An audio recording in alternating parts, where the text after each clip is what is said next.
Hi, Ken Ludwig here.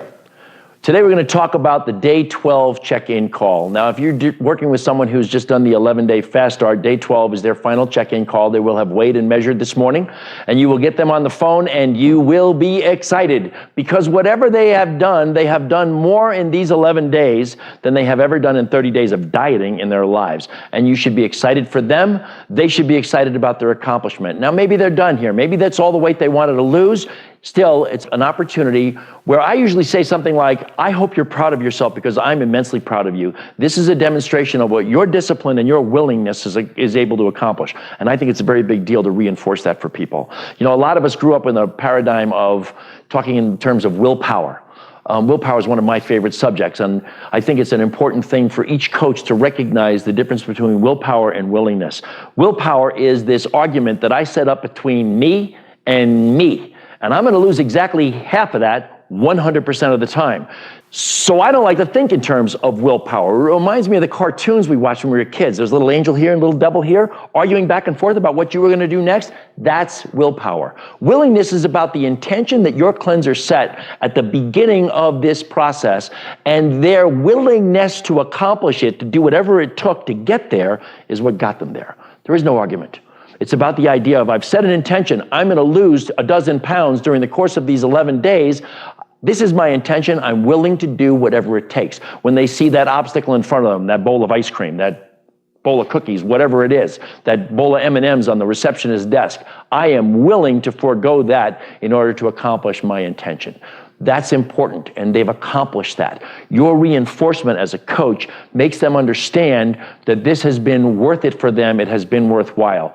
At the end of day 12, or at the end of day 11, on the 12th day, this is the time, if they have not already ordered product to continue on, if there's someone who has finished the process they were looking to accomplish, finished their intention, this is the time you start to talk to them about maintenance. Maintenance is about, the simplest maintenance of all is very simply having a shake for breakfast every day. A shake for breakfast requires 2 canisters of your Isolene protein powder. They can have a shake every single day and maintain at least that good, healthy lifestyle of getting all that protein, that nourishment, those trace minerals into their body first thing in the morning on 240 calories. The science telling us that that is the best time to do it is impeccable, and this gives them the opportunity to continue to use the product and gain the benefits. It's also a great time to talk to them about putting everything onto an automatic shipment. And you know, I'm one of those people, I'm just old-fashioned enough that I have that little mindset around the words auto ship, that everybody goes, auto ship?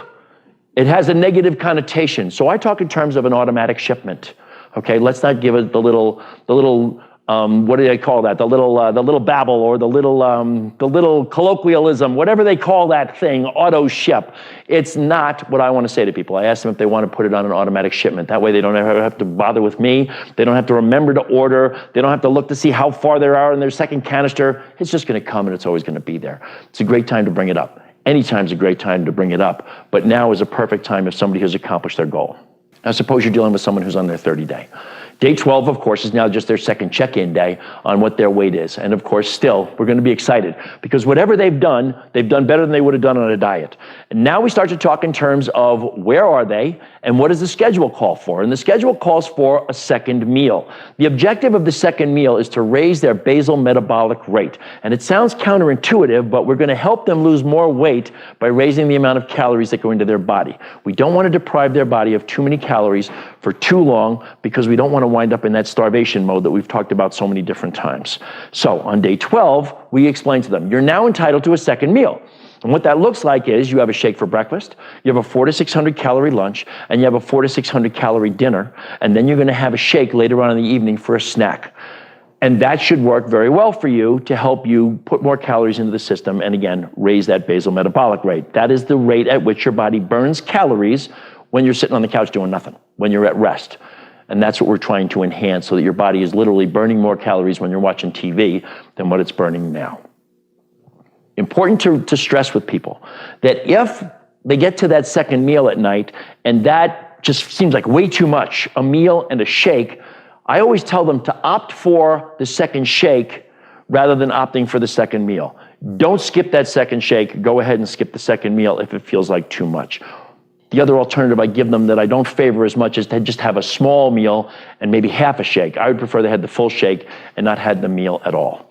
Now, most people by now are going to be very tired of having a salad. Their inner bunny will be thrilled, but they probably want a little bit more variety than just having a salad for lunch and a salad for dinner.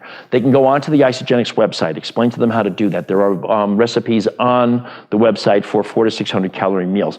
I actually take the path of least resistance for myself, and I just tell them, Google 400 to 600 calorie meals, and you're going to get a bazillion of them. And then I just instruct them, be careful, we want to stay away from the dairy pretty much, and we want to avoid all of the white grains. If you want to have some grains, stick with whole grains. I suggest to them that they stick with maybe that same 4 to 6 ounce piece of protein that we're so familiar with, and have a half a cup of quinoa or a half a cup of wild rice. I lean away from white and brown rice because unless they investigate and make sure that it's not GMO, they may be winding up with something that they shouldn't be putting in their body. So I lean towards wild rice, half a cup, or they can have a half a sweet potato or a half a yam as opposed to a white potato. And that'll give them something different to eat besides just lettuce and vegetables. And they can still have that 4 to 6 ounce piece of protein with that. And lots of steamed vegetables or raw vegetables works perfectly. That's pretty much what day 12 looks like. We want to set these people up for the 30-day people. We want to set them up for their next check-in call. They're going to do the shake, meal, shake for 5 days, cleanse the same 2 days they've been used to cleansing, and of course, weigh and measure the next day. That's going to be day 19, and we'll talk about that in the next video. But that's pretty much the setup. That's the way it looks. Your 11-day people, you want to encourage them to continue on to a maintenance program. Your 30-day people, you want to keep them excited about their next phase and a little bit different structure that will help them to continue the process and make gains. There you have it. As always, enjoy.